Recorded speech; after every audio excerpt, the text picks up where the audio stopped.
obrigada por estarem todos aqui. Deixa eu só me organizar aqui, porque microfone, mudador de negócio, água, copo, é uma coisa que vocês sabem que quem me conhece desde pequena sabe que eu sou assim uma pessoa meio estabanada, sabe? De repente eu derrubo as coisas, enfim, então não é muito prudente a gente ter que deixar até a água aqui, que é para não corrermos nenhum risco, né? Nós somos de São Paulo, como o Chico nos apresentou, é a terceira vez que eu estou aqui na Casa de Jesus, é sempre muito bom o convite, é muito importante trabalhar na doutrina. Eu sou casada, tenho 3 filhos, que na verdade são 3 flores de luz plantadas no meu coração, tive pais maravilhosos, tenho irmãos muito amados, tenho uma profissão que gosto muito, mas na verdade mesmo, esse trabalho de divulgação da doutrina é para mim muito prazeroso. E a oportunidade de trabalhar é sempre para mim um motivo de muita gratidão. Então, a direção aqui da Casa de Jesus, a minha gratidão pela oportunidade do trabalho de hoje. Hoje nós vamos conversar um pouquinho sobre culpa. Culpa e reparação. Originalmente, nós tínhamos dado a esta palestra, nós fizemos essa palestra na Sociedade Francisco de Assis, aliás, ela está no Vimeo, no YouTube, e o nome original da palestra era o Caso da Culpa. Mas como essa palavra ocaso não é uma palavra muito conhecida, então as pessoas ficavam na dúvida se a culpa tinha um caso com alguém, né? Se o caso era a culpa, e gerou assim uma certa confusão. Não, aí nós decidimos mudar o nome da palestra para culpa e reparação, que ficava mais fácil. Tanto quanto que eu falei para a Lúcia, a palestra é o ocaso da culpa. Eu falei, não, o nome não é esse não, é alguma coisa com culpa, mas não tem nada de ocaso não. Aí eu lembrei, mudei o nome da palestra, é culpa e reparação. Já está ligado, Chico? Deu algum probleminha aí? Algum problema técnico? A nossa palestra está baseada essencialmente no livro Céu e Inferno. O livro Céu e Inferno é um dos livros, acho que depois de Obras Póstumas, é um dos livros menos lidos da codificação. Mas ele é um livro interessantíssimo, é um livro muito prazeroso de ler e que nos traz lições imprescindíveis para a nossa vida. Na verdade, o livro Céu e Inferno, para mim que sou advogada, e para aqueles que também o são, ou que tiveram algum contato com o direito, saberão que é um livro que, igualzinho um processo. Então, ele tem 2 partes. Na primeira parte, ele traz as teses, todas as teses de céu, inferno, purgatório, o que acontece, se a gente sofre para o resto da vida, se não sofre, como é que não é. E na segunda parte ele traz as testemunhas, os depoimentos das testemunhas que comprovam as teses desenvolvidas na primeira parte, para que cada um de nós, leitor, possa, ao final, fazer o seu julgamento, né? Dar a sua sentença sobre a existência de céu e inferno e a tese das penas e gozos futuros. O Livro dos Espíritos é o arcabouço da doutrina espírita. Lá nós encontramos todos os princípios da doutrina. O Livro dos Espíritos, vocês devem saber, é dividido em 4 partes. No livro 1, nós falamos de Deus. No livro 2, nós tratamos dos espíritos, da vida futura, da vida após a morte. No livro 3, nós falamos das leis morais. E no livro 4, nós falamos sobre penas e gozos futuros, penas e gozos eternos. Cada um desses 4 livros que compõem o Livro dos Espíritos foi desdobrado depois em 4 outras obras da codificação. A primeira delas, quando ele fala de Deus e universo, gerou a Gênese. O segundo livro, a segunda parte do Livro dos Espíritos, gerou o Livro dos Médiuns. A terceira parte, que são as leis morais, gerou o Evangelho segundo o Espiritismo. E a quarta parte gerou Céu e Inferno. Então, nós vamos falar hoje justamente de céu e inferno. E nós vamos começar tratando de culpa, porque culpa nós temos sentido ao longo aí dessas nossas andanças por aí, que tem sido um problema recorrente, sobretudo no diagnóstico de muitas doenças mentais, muitas doenças emocionais, que acabam se refletindo no corpo físico e que os médicos simplesmente fazem de tudo para ajudar, para curar, para diagnosticar e não conseguem. Porque, na verdade, o motivo da doença não é físico, o motivo da doença é emocional, é espiritual, porque, na verdade, o espírito comanda toda a nossa organização fisiológica. E tem se visto na culpa, no complexo de culpa, na autopunição, muitas doenças graves psicossomáticas se desenvolverem. Isso nos tocou profundamente o coração, foi inclusive uma sugestão do queridíssimo amigo Orson Peter Carrara, que estará com vocês dia 28, e ele é uma pessoa muito querida, e foi ele justamente que nos sugeriu tratar deste assunto. Eu me atrapalho um pouquinho com esse negócio, que eu nunca sei se vai para frente ou vai para trás, então vocês, por favor, tenham paciência comigo. Ó, foi para frente, viu que beleza? Quem aqui, acertei o botão, pelo menos, né? Quem de nós aqui nunca errou? Nunca errou. Não pode se revelar, não precisa ficar chateado, não. A gente não vai ficar, não vai dar prêmio, não vai nada. Nunca errou, nunca falou mal de ninguém, né? Nunca criticou ninguém, nunca julgou nenhuma pessoa, nunca procurou tirar proveito de nenhuma situação. Porque normalmente a gente pensa assim, errar é matar, é roubar, é trair. Sim, isto são erros bastante graves, sem dúvida nenhuma. Mas há outros tantos que nos parecem socialmente aceitáveis, mas que são erros igualmente. Dizem os espíritos em Céu e Inferno que todos os nossos deslizes, todas as nossas ações negativas são computadas em nosso desfavor. De igual modo, todas as nossas ações positivas também são computadas a nosso favor. E, ao final, há um balanço, né? A minha mãe costumava dizer que a gente tinha um saco que é onde tinha bolinhas e cruzinhas no céu. Quando a gente fazia uma coisa boa, ganhava uma bolinha. E quando fazia uma coisa ruim, uma cruzinha. Então, a gente vivia tentando contar quantas bolinhas e quantas cruzinhas a gente tinha. Mais ou menos é o que diz Kardec aqui. Então, não há nenhuma ação nossa que passe despercebida da justiça divina. No item 7 desse livro Céu e Inferno, ele trata especificamente do Código Penal, do Código Penal Espírita. E ele traz lá alguns artigos. A nossa palestra está baseada no artigo 16º, e é sobre ele que a gente vai falar. Antes de chegar lá, a gente vai conversar um pouquinho sobre isso. E depois, a partir desse código, tem, então, outras teses e depois os depoimentos. Vocês vão gostar de Céu e Inferno. Então, claro que todos nós erramos, de um jeito ou do outro. Ou só nega imposto de renda, suborna o guarda porque ele está com a carteira de habilitação vencida, ou passa no sinal vermelho, estaciona no lugar proibido, em fila dupla, enfim.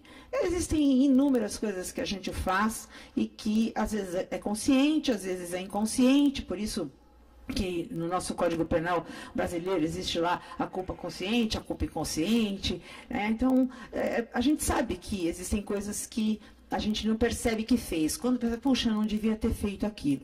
Então, claro que nós erramos. E quando a gente erra, às vezes a gente se sente muito culpado, dependendo da gravidade que nós damos ao erro que cometemos, ou às vezes a gente, né, pede desculpas e tudo bem. O fato é, né, que, de um modo ou de outro, todos nós erramos, e muito, muito mesmo.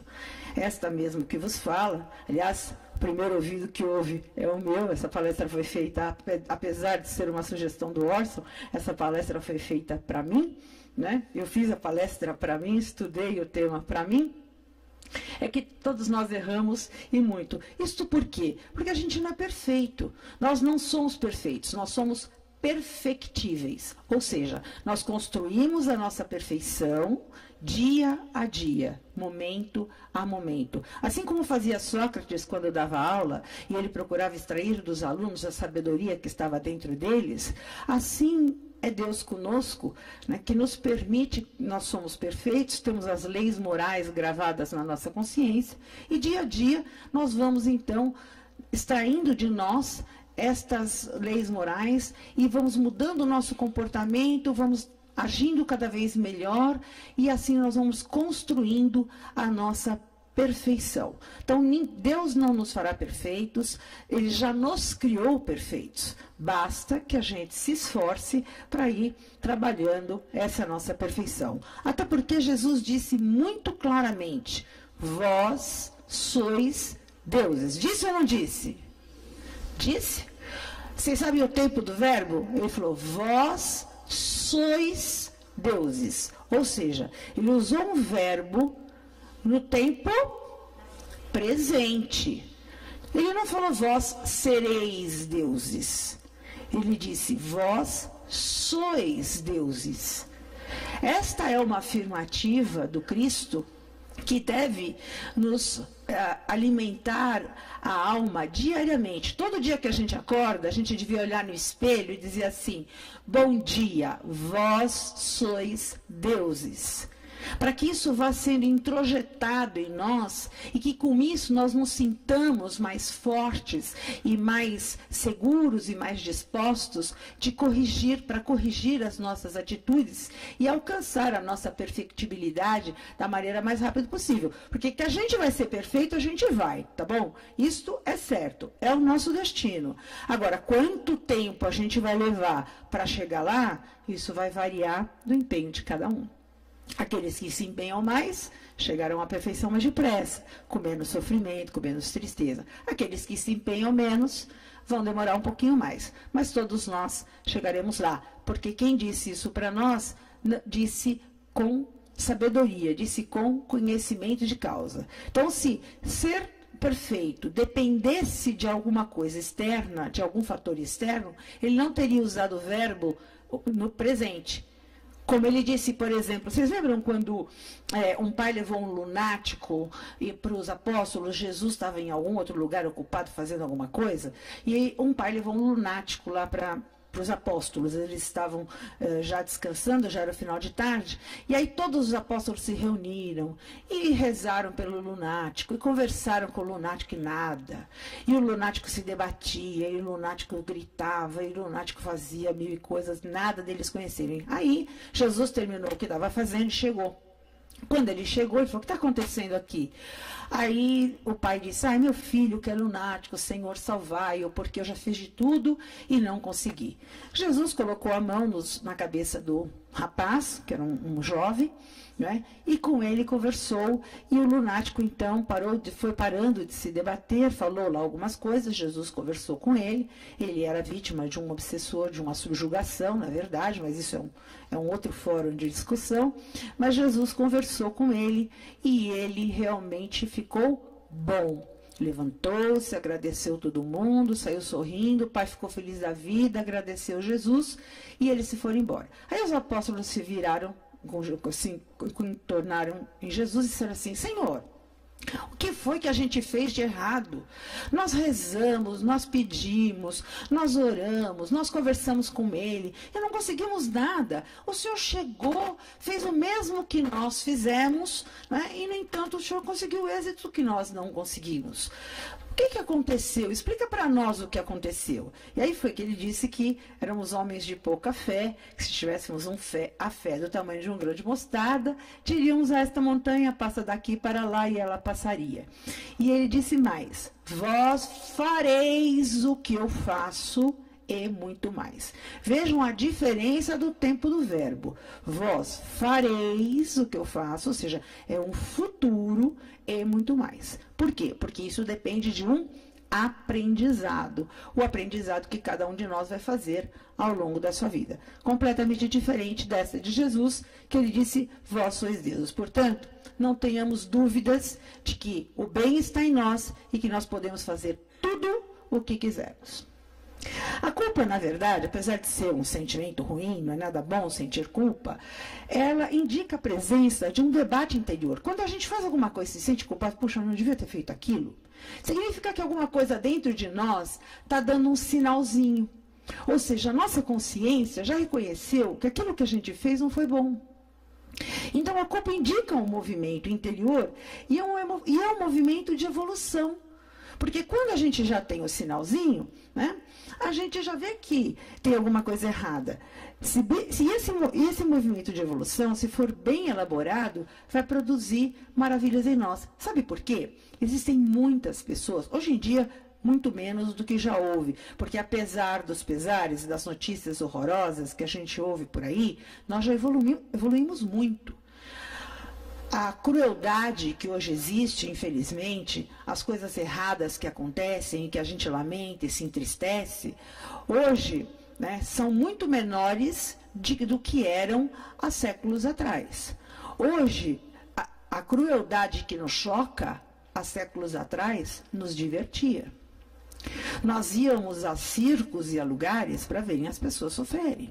Isso era divertido para nós. Hoje isso nos choca, significa que nós já evoluímos bastante. Então, mas existem ainda pessoas muito cruéis, muito resistentes. Conta-se a história de Bezerra, fez uma palestra uma vez, e ele disse durante a palestra que cada vez que alguém cometia um erro muito grave, se sentia muito mal, né? Se sentia muito triste, alguma coisa dentro de si fazia. Então, quando uma pessoa mentia, ou quando uma pessoa traía, ou quando uma pessoa matava, existia alguma coisa dentro dela que ali fazia sentir-se muito triste. Ao final da palestra, ele foi abordado por um assistente que chamou de lado e disse: olha, seu Bezerra, é o seguinte, eu já menti, já traí, já destruí lares, já matei. O senhor quer saber de uma coisa? Não sinto nada. O Bezerra falou para ele: pois é, eu lamento muito por você, porque a sua consciência está morta. Você é um homem morto-vivo. Então, existem, claro, pessoas que praticam o mal deliberadamente e não se dão conta disso. E a gente vê vários exemplos hoje em dia. Mas felizmente, ainda é a minoria, ou já é a minoria, graças a Deus. Embora faça um estardalhaço e tudo mais, né, a gente pensa que muita gente é ruim no mundo, mas isso não é verdade. Lembre-se sempre de Emmanuel. Ele disse que os maus andam de tamancos, enquanto os bons caminham descalços. Então, o mal sempre faz muito mais barulho do que o bem. Por isso que a gente enxerga sempre muito mais o mal do que o bem. Então, a culpa, sendo um movimento interior, ela pode nos ajudar muito. E quando a gente erra, o que a gente faz? Pede desculpa? Ai, desculpa, errei. Puxa, desculpa. Sim, existem algumas atitudes, alguns erros que a gente comete, que basta que a gente peça desculpas, demonstre ao outro que se arrependeu, e tudo bem. Fala: puxa vida, olha, encostei a porta do meu carro no seu, eu não vi, não percebi, me desculpe, por favor. Olha, eu marquei com você um compromisso e me esqueci completamente, não fui. Você me desculpa, por favor. Olha, esqueci do seu aniversário, não te liguei, você me desculpa. É assim, tantas outras coisas. São faltas de menor importância, na maioria delas sociais, e a gente pede desculpas, né? E tá tudo certo. Mas nem todas as faltas são assim. Existem muitas faltas que não basta pedir desculpas. É preciso mais. Mas quando a gente comete uma falta muito grave e que a gente sabe que pedir desculpas não vai resolver o problema, o que a gente fica se sentindo? Culpado. É como se todos os dedos apontassem para nós. É como se todas as pessoas olhassem para nós e soubessem que a gente falhou. Soubessem que a gente não fez o que devia ter feito. Nós somos pessoas, uma coisa é o que somos de verdade, outra é o que aparentamos ser. E quando a diferença entre uma situação e outra é muito grande, isso faz com que a nossa culpa seja ainda maior. Então, ela é um sentimento desconfortável, sem menor dúvida, mas ela não pode ser vista como culpa, só como um sentimento negativo. Ela pode ter muitos pontos positivos. E para a gente entender que ela não é um sentimento negativo, a gente precisa entender a diferença entre complexo de culpa e consciência de culpa. Já falei demais, tenho que tomar água, desculpem. Não é que eu falei demais aqui, não, é que eu vim falando o caminho inteiro, cheguei aqui, fiquei falando, e assim por diante. Eu sou uma pessoa verborrágica, falo mais que a boca. Então, há que se fazer a diferença entre um complexo de culpa e a consciência de culpa. E o que é complexo de culpa e o que é consciência de culpa? O complexo de culpa está mais ou menos ilustrado nessa foto, que eu escolhi com muito carinho. Quando a gente tem complexo de culpa, a gente se sente amarrado, a gente se sente impedido de caminhar. É como se alguma coisa nos segurasse. A gente quer ir para frente, a gente quer melhorar, a gente quer fazer diferente, mas a gente não consegue. É como se a gente tivesse efetivamente uma bola de ferro amarrando os nossos pés. A gente queria fazer melhor, queria fazer diferente, queria trabalhar de um modo diferente, mas a gente não consegue. Porque tudo que está dentro da gente é a culpa. Eu errei, eu errei, eu errei. Eu não valho nada, eu sou uma porcaria. Eu nunca devia ter feito isso. Eu mereço sofrer. Eu mereço ficar doente. Eu mereço não ter nada na vida. Eu não mereço ser feliz. Eu não mereço ter um bom relacionamento. Eu não mereço ter um bom trabalho. Eu não mereço ganhar dinheiro. Eu não mereço nada, porque eu errei muito. Eu cometi um erro, ou vários erros, muito graves. Então eu não mereço nada. E a gente fica preso naquela bola de ferro, né, com aquela culpa nos amarrando e nos segurando, que na verdade não nos permite ir a lugar nenhum e nem fazer nada de positivo. Mas a consciência de culpa, quando a gente para, reflete, fala, caramba, eu errei. Errei gravemente. Eu enganei aquela pessoa e eu não deveria ter feito isso. Eu julguei aquela pessoa e transmiti o meu julgamento para outras pessoas, e isso trouxe para ela um problema muito grave. Eu não devia ter feito isso. Eu me apropriei de alguma coisa, me aproveitei de uma situação que me favorecia, e eu me aproveitei disso e me favoreci. Fiquei com dinheiro que não era meu, ou eu conquistei uma vantagem que não era minha. Enfim, N coisas que a gente poderia trazer aqui como ilustração. Mas a gente percebe, puxa, eu errei. O que é que eu faço agora? E aí a gente se conscientiza de que praticou um erro. Se sente muito triste e sente remorso. E o remorso nos traz a ideia de reparação. Então, a diferença entre complexo de culpa e consciência de culpa é justamente essa. No complexo de culpa, a gente fica rodando em torno daquele assunto, se autoflagelando, se machucando, se entristecendo, não faz nada para melhorar nem a si mesmo e nem a quem a gente prejudicou. E na consciência de culpa, a gente percebe que errou e pensa num modo de reparar. E este modo de reparar não necessariamente precisa ser idêntico ao erro cometido. Nós estamos falando aqui da lei de Talião. Não precisa ser olho por olho, dente por dente. Às vezes eu cometi um erro que eu não tenho condição de reparar exatamente o erro cometido. A pessoa já não está mais ali, a situação passou, enfim. Mas eu posso proceder de outras maneiras, tomar outras atitudes generosas, outras atitudes positivas e boas, com as quais, que contarão em meu favor e que com elas eu poderei me libertar. Então, existem duas grandes diferenças nesse conceito que nós gostaríamos de deixar para vocês como um momento bastante importante de reflexão, porque isso vai resultar diretamente na nossa saúde mental, na nossa saúde física, no nosso equilíbrio emocional e no nosso equilíbrio espiritual. Muitas, diríamos, a Associação Brasileira Espírita tem catalogado e comprovado, com protocolos internacionais, inclusive, uma quantidade imensa de doenças que não existiriam se não fossem os nossos pensamentos negativos, se não fossem as nossas tristezas, as nossas mágoas e os nossos sentimentos de culpa. Portanto, ter esta ideia, fazer esta reflexão, certo? É muito importante para que a gente sofra menos, faça sofrer menos quem a gente ama e seja perfeito mais depressa possível. Então, o remorso paralisa. Eu fico reativo. Eu estou com remorso, eu não devia ter feito aquilo. Paralisa. Né? Tem gente que, quando se vê diante de um perigo, paralisa, né? Foge ou enfrenta. A grande maioria paralisa.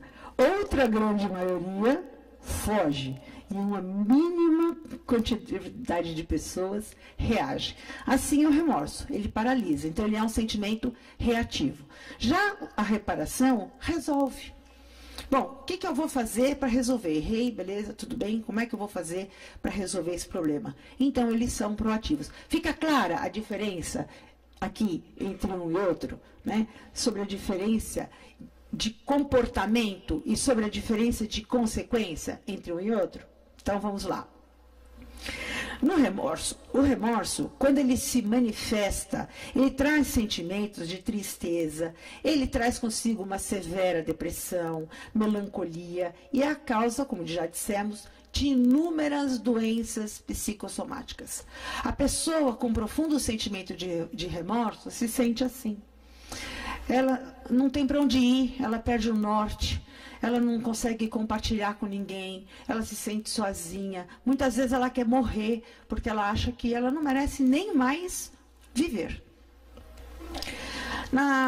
Em Painéis de Obsessão, que é um livro do Divaldo, ditado pelo Manuel Filomeno de Miranda, que, aliás, possui como é que eu vou dizer para vocês, um curso, na verdade são 4 a 5 livros, que estuda a mediunidade e a obsessão. É um curso interessantíssimo. Essa primeira edição é de 1983. E nesse livro, Painéis de Obsessão, o Manuel traz para nós uma frase muito interessante que merece toda a nossa reflexão no tema que nós estamos estudando hoje.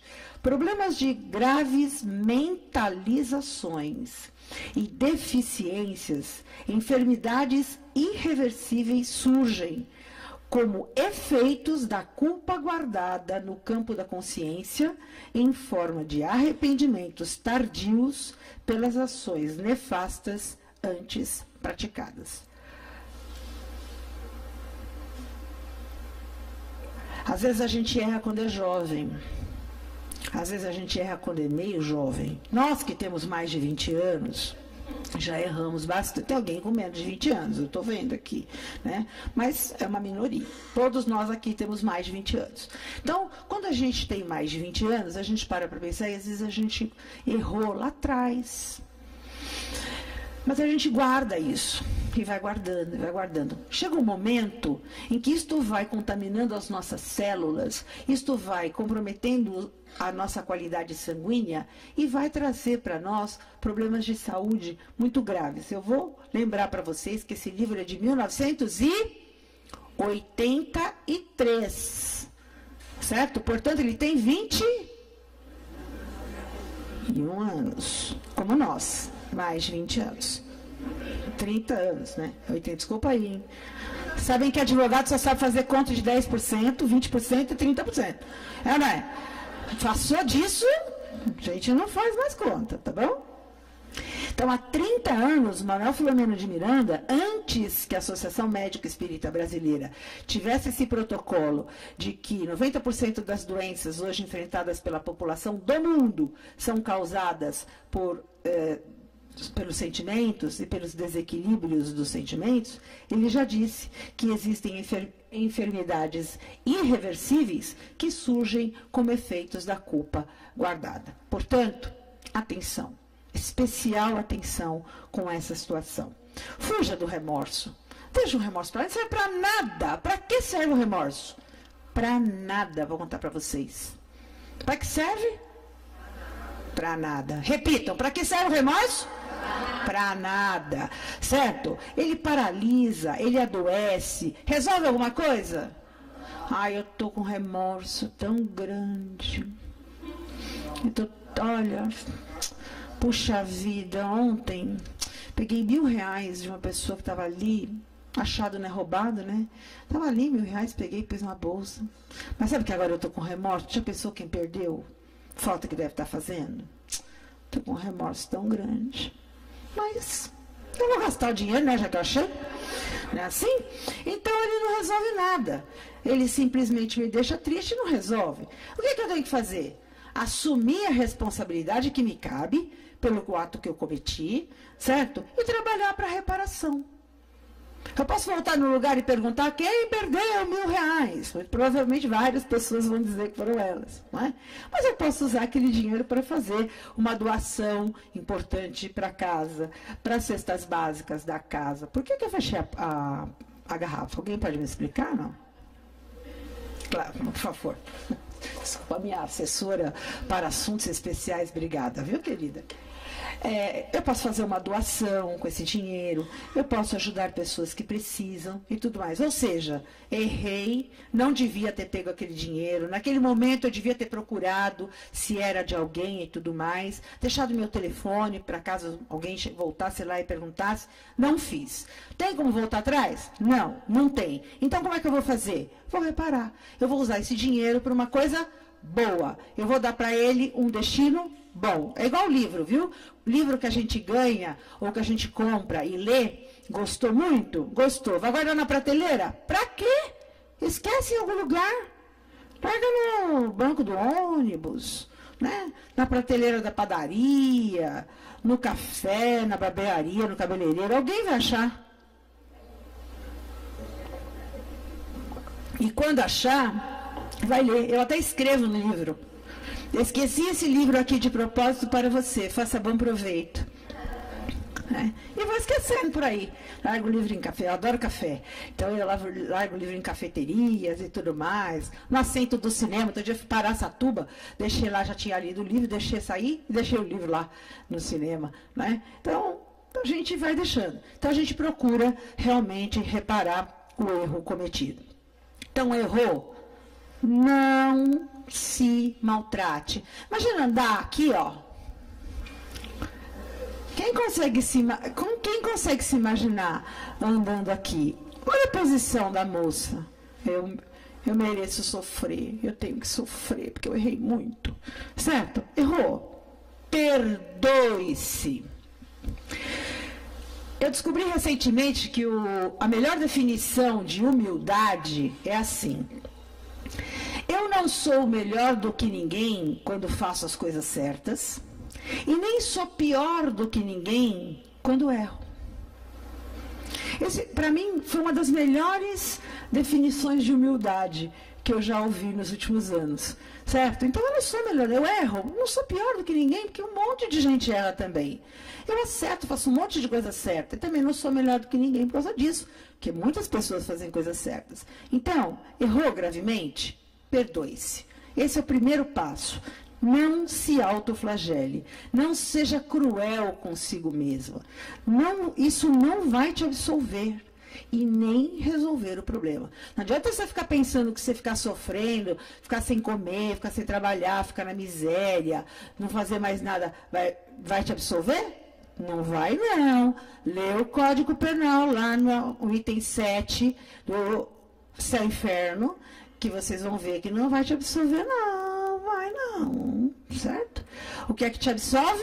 As ações positivas que você comete. Então, assuma as consequências. Assuma as consequências do seu erro. Siga adiante, né?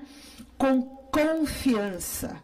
Quando a gente sabe que errou e que nem tudo está perdido, a gente deve seguir adiante com muita confiança. Afinal de contas, águas passadas não movem moinhos. O ditado não está aí à toa. Ele é muito sábio. Já passou, já foi. Então, segue adiante, assume, reconheça que errou, assume e vai embora. Então, nós fizemos aqui um pequeno gráfico que diz o seguinte: o erro que leva ao remorso, o remorso que leva à autopunição, e a autopunição leva à doença. Portanto, tudo isso é inútil, não serve para nada. Estamos combinados? Alguma dúvida com relação a isso? Não? Sim ou não? Ah, muito bom. Ainda bem que vocês estão acordados, né? Eu tenho que ficar fazendo de vez em quando eu tenho que estar fazendo uns testes, que é para saber se vocês não estão dormindo. Próximo. Olha lá. Coitado, inútil, completamente inútil. Eu errei. Vou voltar para vocês a ilustração. Errei. Eu não devia ter feito quando a vovó me deu papá. Eu errei, eu tô com remorso, certo? Então eu não vou comer mais, certo? E aí eu vou ficar doente, porque eu não comi. É útil ou inútil? É inútil, né? Então, se você fica triste, se você arrepende, tá bom, bora lá fazer uma coisa boa, é ou não é? Então, eu errei, vejam que diferença. Eu errei, eu tenho consciência de que eu errei, eu penso numa reparação e eu me dedico a algo produtivo, isto é, útil. Ok? E lembre-se, repito, não é a lei de Talião, olho por olho, dente por dente, certo? Qualquer atitude produtiva, boa, e será útil para a reparação do meu erro. Combinado ou não? Muito bem. Porque o Orson vem aí dia 28, vocês vão contar para ele que eu vim aqui, né? E que fiz direitinho a lição de casa, tá? Senão ele vai puxar a minha orelha. Muito bem, e aqui a gente entra mais doutrinariamente, rapidamente, porque isso não é uma aula, é uma palestra, então a gente tem que tomar muito cuidado para não misturar alhos com bugalhos. Em aula a gente entra em assuntos mais técnicos, entra em assuntos mais com maior embasamento doutrinário e tudo mais. A palestra não, a palestra é algo mais leve, que traz um assunto para a gente refletir, sobretudo num domingo de manhã. Mas nós dissemos a vocês que toda essa nossa palestra está embasada aqui em O Céu e o Inferno, ou A Justiça Divina segundo o Espiritismo, primeira parte, capítulo 7, item 16. Nós temos um amigo que é promotor de justiça aposentado e que mora em Franca, não sei se ele já esteve aqui com vocês, o nome dele é Eliseu da Mota Júnior. E ele tem feito um trabalho, ele já está aposentado há alguns anos, hoje é professor de ética da Faculdade de Franca, mas ele tem feito um trabalho já há alguns anos, ele está escrevendo um livro sobre a justiça divina. E eu não vejo a hora que esse livro fica pronto, mas isso está muito difícil, que é mais fácil entender a justiça dos homens do que a justiça de Deus, que a justiça de Deus é complicada. Eu falo, nada tão simples, né? Só fazer certo, dá certo. Fazer errado, dá errado, assim. Falar, não é não, Marisol, não é não. Então, vamos lá. O que diz aí? Esse item 16. Ele diz essencialmente isto. 3 condições existem, são necessárias para apagar os traços de uma falta e suas consequências. Presta atenção na palavra apagar. Ou seja, não vai mais existir. Repita comigo, vai apagar, não vai existir. Por maior seja o seu erro, ele não vai mais existir. Se você observar estas 3 condições. A primeira delas é o arrependimento, que nós já conversamos bastante sobre eles. A segunda é a expiação. Porque enquanto a gente não repara, a gente sofre. E expiar é sofrer. Enquanto a gente não sente que reparou, mesmo que a gente tenha consciência do erro, esteja trabalhando para a reparação, enquanto isto não acontece, a gente sofre. Então, existe sim uma expiação intrínseca, né, que permeando esse processo de reparação. E, por fim, a reparação. Qual é a grande alavanca aqui para que a gente aguente a expiação, suporte a expiação e faça a reparação? É a esperança. É a esperança de que, se a gente agir corretamente, a nossa falta será apagada e as suas consequências também. Certo? Em Cartas de uma Morta, que é um livro psicografado pelo Chico e é da mãe dele, conta uma história de que eles vieram resgatar uma equipe uma turma de desencarnados para levar ao plano espiritual. E aí eles tinham que atravessar uma ponte, e essa era uma ponte que os levaria a uma colônia espiritual de espíritos mais evoluídos. Ao atravessar a ponte, um deles parou e disse assim, eu não mereço ir para este lugar. Era um lugar lindo, iluminado, maravilhoso, né? Ele disse, eu não mereço. Mas por que você não merece? Disse o chefe da expedição. Porque eu matei nessa minha última encarnação, eu matei uma pessoa. Então, eu não sou digno desse socorro, desta atenção, desse recebimento. Ao que o chefe da expedição respondeu: você é digno sim, porque você errou, você matou, você cumpriu a pena que lhe foi imposta pela justiça dos homens, e além disso, você se tornou um homem bom, um homem generoso, que procurou ajudar as outras pessoas a entenderem a necessidade de perdoar, a entenderem a necessidade de serem bons. Você reparou completamente, então a sua falta foi apagada. Portanto, você é tão digno de atravessar essa ponte quanto qualquer um de nós, inclusive eu. O chefe da expedição era Bezerra de Menezes. Então, a esperança, sem dúvida nenhuma, é o sentimento que sustenta as nossas ações para a ação da reparação. É a força necessária para a expiação. Esperança é algo que a gente deve cultivar constantemente. Não é um sentimento tolo dos otimistas. Fulano de tal é Alice no País das Maravilhas. Está sempre feliz, está sempre esperançoso. Você conversa com a pessoa, tudo vai melhorar. Calma, que isso tudo vai passar. Mas como é boba, imagina, vai passar. Eu estou passando por essa situação, não vai passar nunca. Certo? Ela não sabe o que eu estou sentindo. Né? A esperança é um sentimento fundamental. O senhor está dizendo não, viu? São os espíritos que estão dizendo lá em Céu e Inferno. Então, cultivemos a esperança. E para aqueles que a gente sabe que não tem, dá uma forcinha, né? Procura dizer lá que a esperança é muito importante. E além da esperança, é preciso cultivar sentimentos e virtudes boas, pensamentos positivos, como o otimismo, a bondade, o amor, a paz, a esperança, né? A fé, o perdão, a alegria. Esses sentimentos que a gente deve cultivar constantemente são sempre muito importantes, porque eles nos enchem, eles turbinam as nossas atitudes, né? Eles enchem o nosso coração. É como se a gente se sentisse pleno, a gente se sentisse entusiasmado. A etimologia da palavra entusiasmo vem do grego e significa Deus em nós. Então, quando nós estamos entusiasmados, nós estamos cheios de coisas boas. Deus está falando em nós. Então, cultivemos bons livros, bons amigos, fujam dos hards. Alguém tem algum amigo hard aqui que pergunta assim: oi, como vai? Tudo bem? Empurrando. Mais ou menos. Tem não. Só em São Paulo que tem. Aqui em Campinas não tem ninguém assim, tenho certeza. Não é assim? Como vai você? Do jeito que Deus quer, né? E aí, aquele trabalho que você está procurando deu certo? Claro que não. Ninguém arruma trabalho na minha idade. O que eu faço não existe mais. Mas você tentou alguma outra coisa, alguma outra profissão, alguma outra atividade? Não, nem vou tentar, porque não dá certo. Né?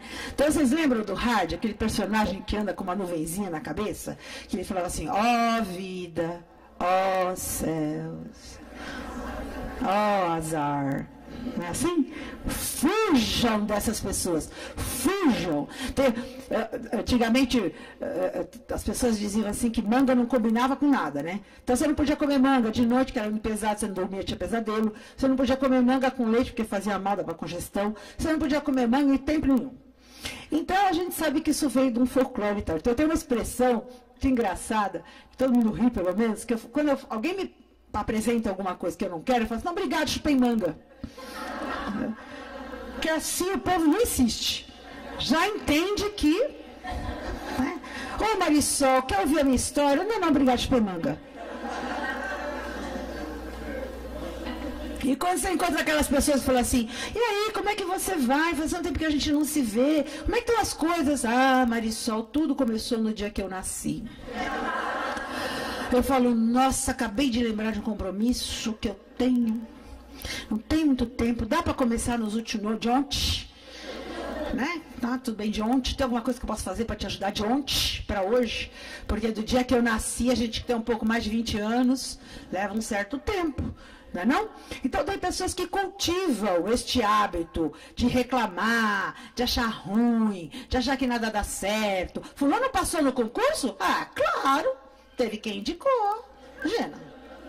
Não foi porque ele estudou de jeito nenhum. De jeito. Outro dia encontrei um amigo que passou para delegado federal e a pessoa que estava comigo falou: meu, você deu sorte, hein? Ele falou: pois é, certo? A sorte, mas os 2 anos que eu dediquei 14 horas por dia estudando, realmente foi uma beleza. Passei no concurso. Né? Ah, fulano de tal trocou de carro. Não sei, no mínimo fez alguma coisa. Né? Assumiu a presidência do Centro Espírita, trocou de carro, Deus me livre. Pelo amor de Deus, quem assumia o encargo do Centro Espírita troca de carro nunca. Certo? Até deixar o cargo uns 4 anos depois, porque senão vai achar, né, aquelas coisas assim. Então, as pessoas fujam dessas pessoas, porque realmente elas não são boas. Cultivemos os pensamentos positivos. Até porque Kardec, né, trouxe para nós também o livro O Evangelho segundo o Espiritismo, que é para nós uma bússola segura. Ele vai nos dar o norte, certo? Vai apontar para nós o norte da luz. Está com dificuldade? Errou? Precisa de força para reparar o erro? Onde você vai encontrar? Ó, no Evangelho. Uma vez por semana? Pouco. Uma vez por semana? É o mínimo, do mínimo, do mínimo. Sabe quando você vai passar no concurso para delegado, para juiz, para Ministério Público, estudando uma vez por semana? Na próxima encarnação, quem sabe? Certo? Então, o Evangelho segundo o Espiritismo, uma vez por semana, melhor que nada, sem dúvida. Mas a leitura do Evangelho deve ser diária, porque é ele que vai nos estimular. É ele que tem a bússola que vai dizer para a gente que existe luz no final do túnel. Está escuro, túnel é comprido, a gente tem muito o que fazer, tem a história da expiação, mas é ele que vai mostrar para nós que existe luz no fim do túnel. E aí, quando a gente erra, se depara com o erro, está sofrendo porque errou, precisa reparar, o que é que a gente faz? Negocia com a consciência.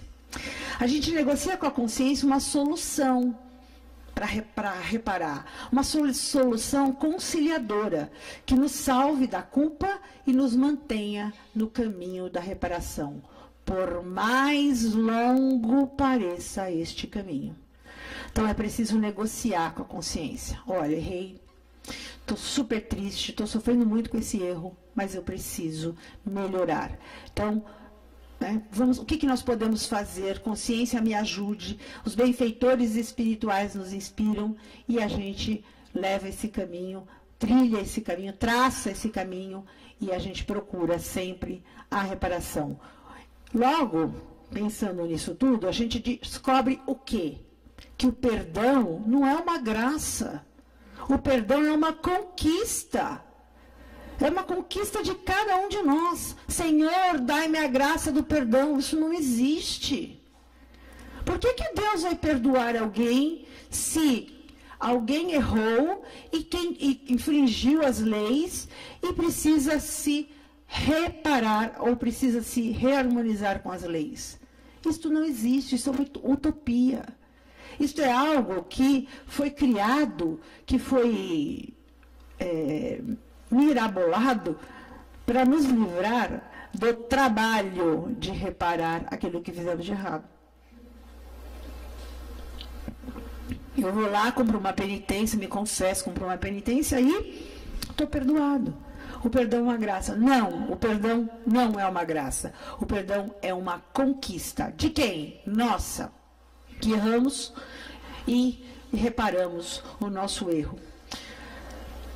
Se a gente acha que errou muito e que o nosso erro é horrível, irreparável, lembramos só de 3 do Evangelho, rapidinho.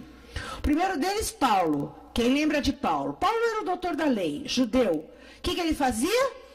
Matava cristãos. Sim ou não? Perseguia e matava cristãos, porque ele achava, de acordo com os seus conceitos. Ele era um homem muito inteligente e muito comprometido com as suas tarefas, certo? E para ele, Cristo era uma ameaça. Então ele matava cristãos.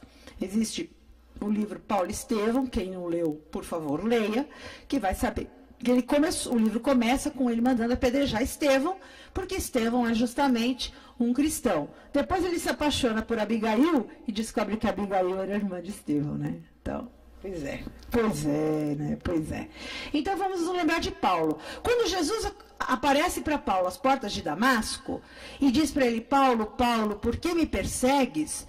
Paulo caiu de joelhos e fez o quê? Eu sou um horror. Eu mereço morrer. Eu fiz tudo errado. Agora eu vou me matar. Não. O que ele disse? Senhor, o que queres que eu faça? E o que ele partiu para fazer? Para disseminar o cristianismo pelo mundo. Passou 2 anos no deserto, foi deserdado pelo pai, foi escorraçado de vários lugares, tornou-se cristão. Ele estava indo para Damasco para capturar Ananias. No fim foi Ananias que o salvou da cegueira, que o curou da cegueira. E aí ele começou a entender a doutrina do Cristo. Passou 2 anos no deserto, né? Junto com um casal que ele também havia perseguido, e ali ele refletiu, espiou, adquiriu confiança e saiu pelo mundo divulgando o cristianismo. E como ele não conseguia, ele passava muito tempo no navio, o que ele fazia? Cartas, para que, onde o navio fosse passando e ele não podia parar, outras pessoas iam lendo as cartas que ele escrevia. O grande sucessor de Paulo foi o médico. Ai, graças a Deus, alguém me salvou. Foi Lucas, certo? Que nunca conheceu Cristo. Aliás, era ateu, né? E aí ele conseguiu, ele foi um discípulo de Paulo, e ele acabou conhecendo o cristianismo através de Paulo e depois de Maria. Então, se Paulo perseguia e matava cristãos, e quando se deu conta, quando ele percebeu o erro, ele tomou essa atitude: Senhor, o que queres que eu faça? E partiu para a reparação, sem se preocupar. Ele podia ressuscitar os cristãos que ele tinha matado? Claro que não. Mas o que ele podia fazer? Despertar nos máximo de corações que Cristo era a verdade, o caminho, a verdade e a vida. Quer outro exemplo? Madalena, mulher linda, riquíssima, cheia de posses, que levava, segundo diz a lenda, uma vida um pouco desvirtuada. Quando ela conheceu Cristo, ela se desfez de tudo que tinha, tornou-se uma mulher simples e passou a seguir o Mestre. Ele tinha por ela profundo carinho, porque ele sabia o quanto aquilo custava para ela, e que a reputação que ela tinha feito na cidade lhe custaria muito e por muito tempo. Tanto que quando Jesus ressuscitou, para quem ele apareceu primeiro? Para ela, certo? Porque ela acreditava nele indiscutivelmente. Ela o amava acima de todas as circunstâncias. Quando Jesus foi embora e deixou para Pedro o ministério de montar a casa do caminho e construir a sua obra, Madalena não foi aceita entre os apóstolos para fazer o trabalho do Cristo. Ela ficou chateada? Claro que ficou. Mas o que ela fez? Se martirizou? Se enterrou em algum lugar? Claro que não. Ela foi para o Vale dos Leprosos cuidar dos leprosos. E até que ela adquiriu lepra e acabou desencarnando de lepra. Certo? Portanto, ela não parou. Não é porque ela não foi aceita e tudo mais que ela deixou de fazer aquilo que o Cristo havia ensinado para ela. Um terceiro e último exemplo é o de Pedro, que na noite da Santa Ceia, Jesus falou para ele que ele achou absurdo o que Judas fez. Já se viu?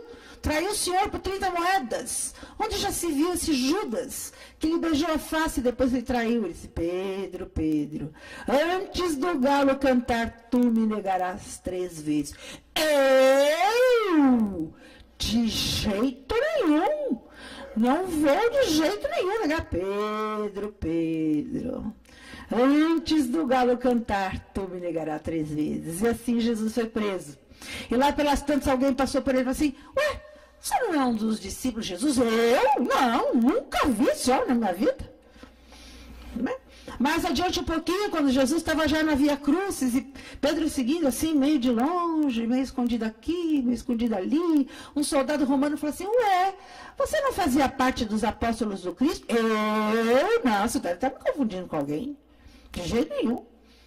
De jeito nenhum. Não, mas eu estou te conhecendo, você é pescador. Não, você está enganado. De jeito nenhum. E quando Jesus foi crucificado, a mesma coisa. Você não vai lá acudir seu mestre? Não, meu mestre nem conheço, estou aqui só acompanhando a situação. Certo? Ou seja, né, ele realmente traiu Jesus por 3 vezes. E aí ele ficou desesperado. Quando ele se deu conta do que ele fez, quando Jesus foi crucificado e tudo mais, que ele se deu conta do que ele fez, ele ficou desesperado.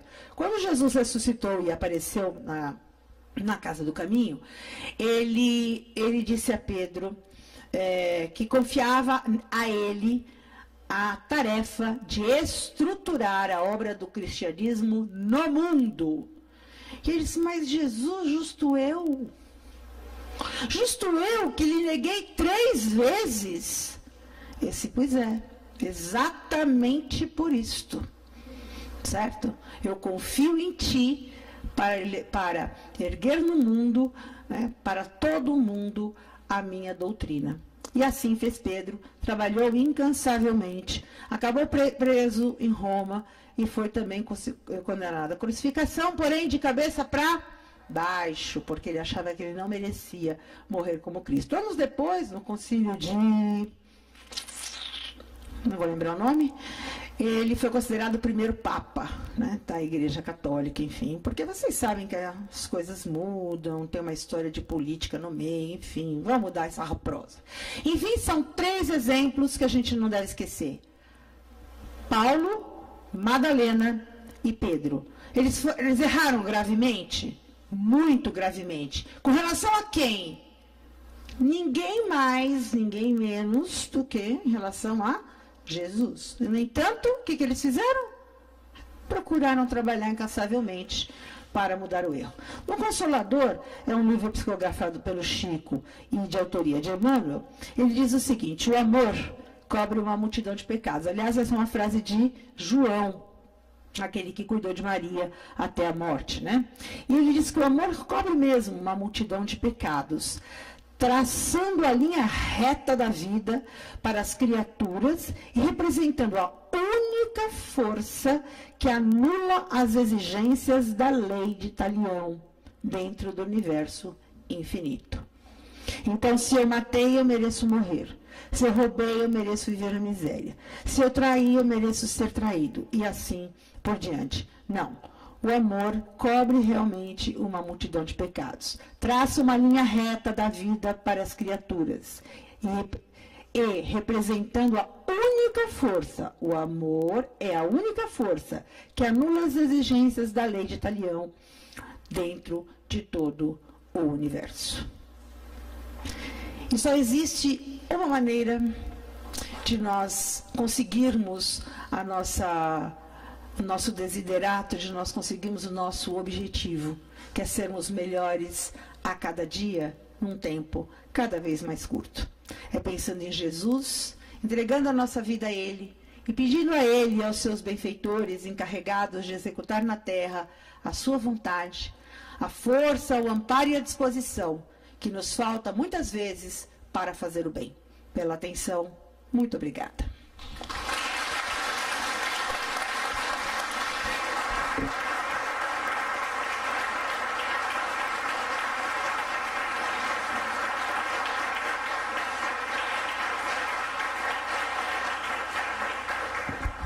Bom, eu trouxe 3 livros para sortear.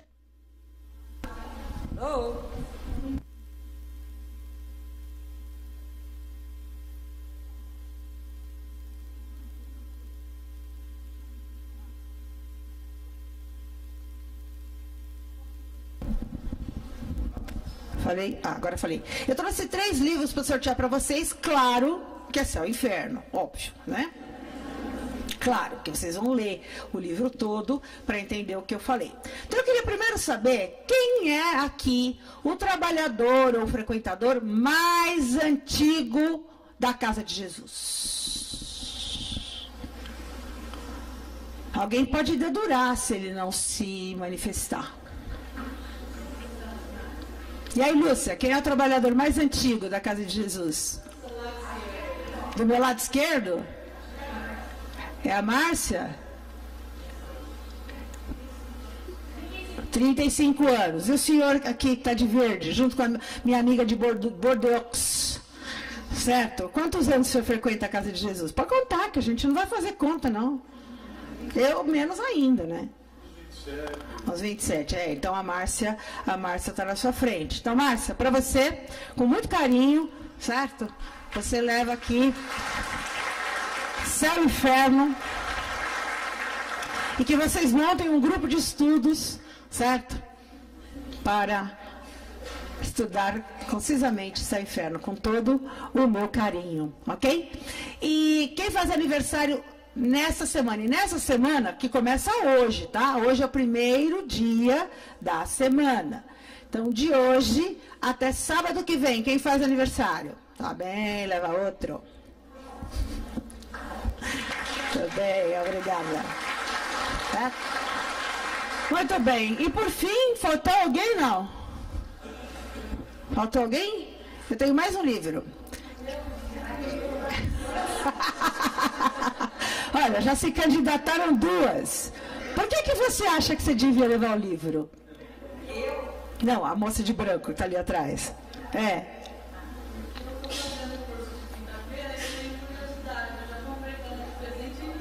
Ah, entendi. Então tá aí, o livro é seu, pronto. Tá justificado, você não acha, tio? Tá bem sustentada a tese, não tá? Então tá certo. Pronto, então agora é a sua oportunidade. Tá? Muito obrigada. Pessoal, agora sim, damos por encerrado o nosso trabalho. Que tenhamos todos um ótimo domingo. Um abraço a todos, hein? Tchau, tchau.